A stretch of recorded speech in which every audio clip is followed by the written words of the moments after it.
Hey there everyone, welcome back. It's Jaycee for another Altenew crafty perfect pairing. Embossing folders are not just for your card backgrounds. In this tutorial, let's take a look at 3 creative ways to use your Altenew embossing folders.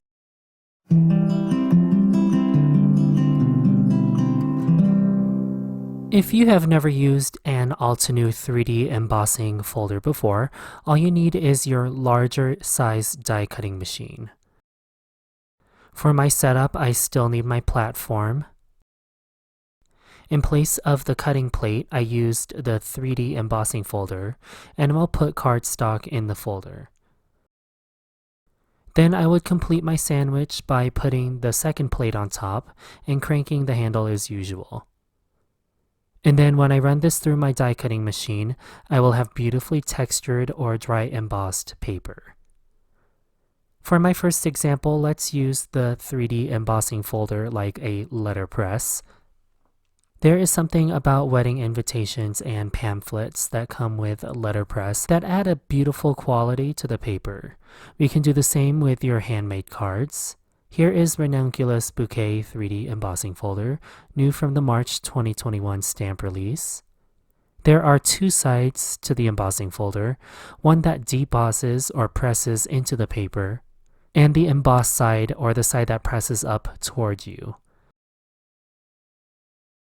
For this simple letterpress technique, I will use the side of the embossing folder that is raised toward the camera. I'm having the bouquet run off the card front in this orientation. And then I'll add a piece of washi to hold the paper down. Now that I have my bouquet placement on my cardstock, I'll use Obsidian Pigment Ink to ink up the embossing folder. I'm gently patting the high points of this image, and sometimes I'm swirling the ink pad around to pick up more of the delicate details. The most important thing I'm going to avoid is getting ink on the background part of the embossing folder, so the flat side. You'll see I'm using a towel to hopefully swipe up some of this stray ink, and then I'll run this through my die cutting machine, following the layering sandwich I mentioned earlier. I didn't get all the stray ink, which is what I'm showing you here, but it's okay, we will hide it more in plain sight. Before I do that though, I'm going to quickly add a sentiment. Something about scripty fonts and letterpress is always so timeless. I love the fonts that Altenew uses in the Paint a Flower series, especially the fonts like this one in Paint a Flower Spider Mums. I'll use the same Obsidian Pigment Ink to stamp the sentiment. So now I'll add black splatters using my favorite jet black ink spray and a water brush. I do this to cover up the stray pigment ink from the embossing folder, so I'm concentrating the splatters in those areas.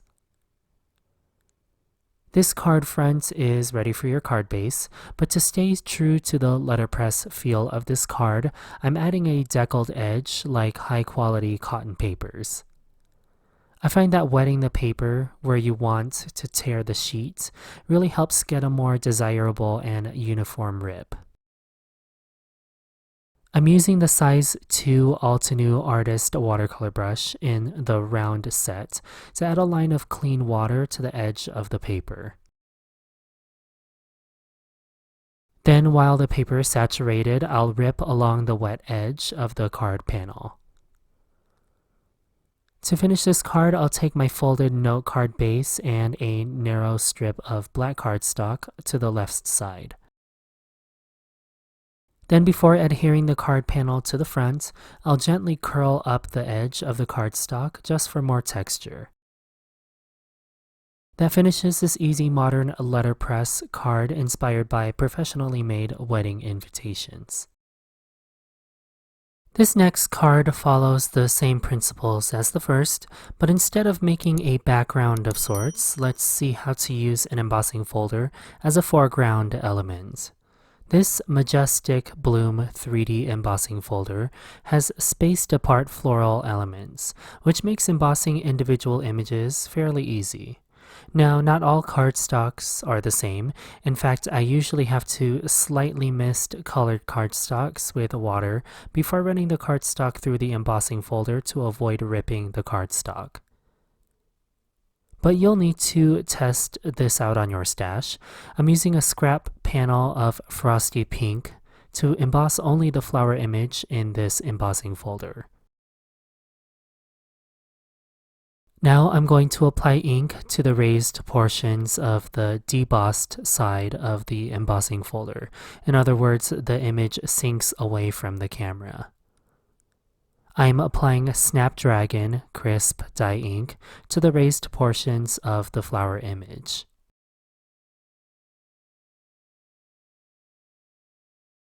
Then using the mini ink blending tool to diffuse the color a little bit.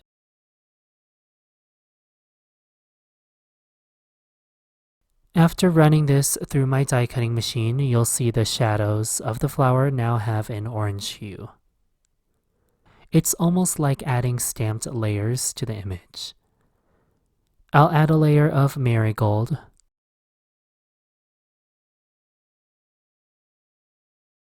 then a layer of velvet to the flower. No need to worry about ink getting on the flat side of the embossing folder. I'll repeat these steps on a panel of rouge colored cardstock. Again, I do have to slightly mist the paper to get a crisp, dry embossed impression. To this flower, I'll add a layer of marigold.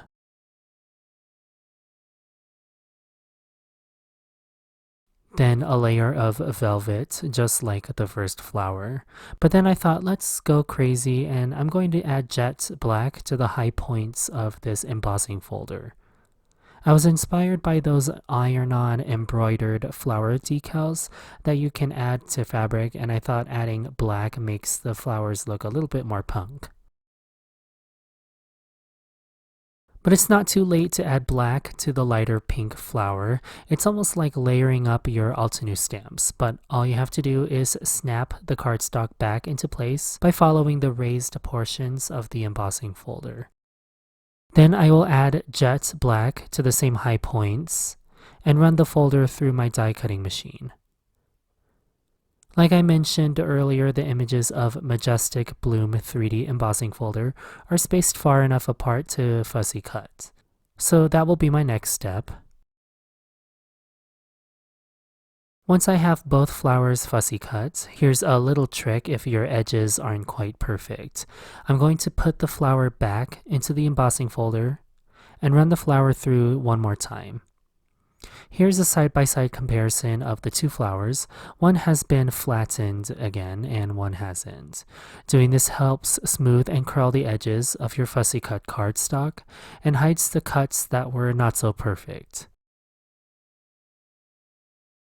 To complete this perfect pairing, I'm taking the very old Vintage Flowers stamp and die set. I'm first going to die cut the branch image from black cardstock twice.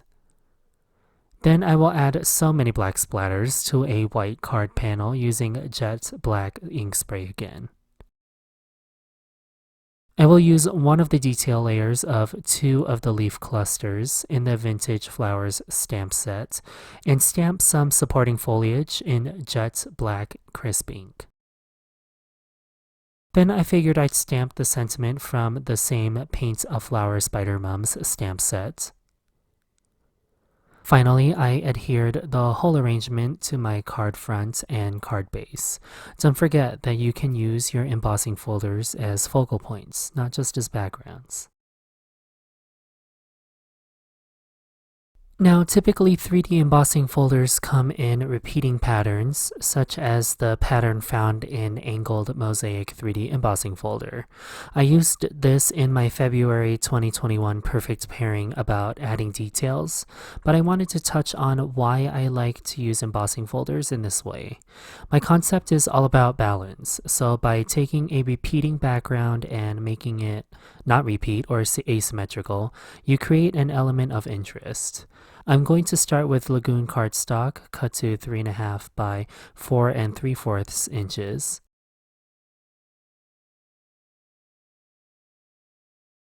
The site to apply ink to has mattered in the previous two examples, but I'm just going to apply Enchanted Gold Pigment Ink to one side of the embossing folder. Then I'll run this through my die cutting machine as normal to get this gold inlay impression. Then to make the pattern imperfect, I'm going to rip the cardstock for a deckled edge.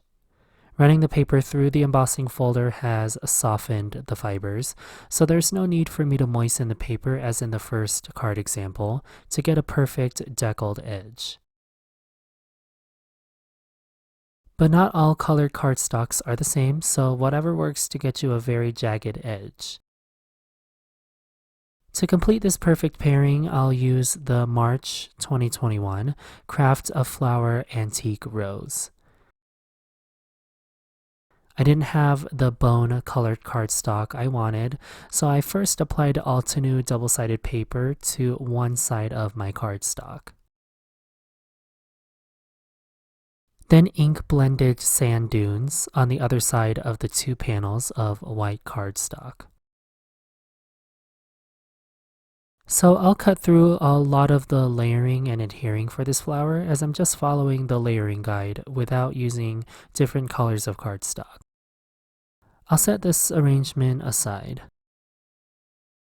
On another A2 sized panel of Lagoon Cardstock, I'll coordinate the pigment ink on the textured panel with the Altenew Metallic Watercolor in Enchanted Gold and add an array of splatters. While the metallic watercolor is hydrated, I'll enhance the deckled edge of the embossed panel by adding a thin strip of Enchanted Gold watercolor for a gilded edge. After those have dried, I'll foam mount the embossed panel on top of the gold splatter background. Then I'll add the antique rose arrangement. But before foam mounting the main flower image, I'll use the coordinating Enchanted Gold metallic thread to add a bundle behind the flower.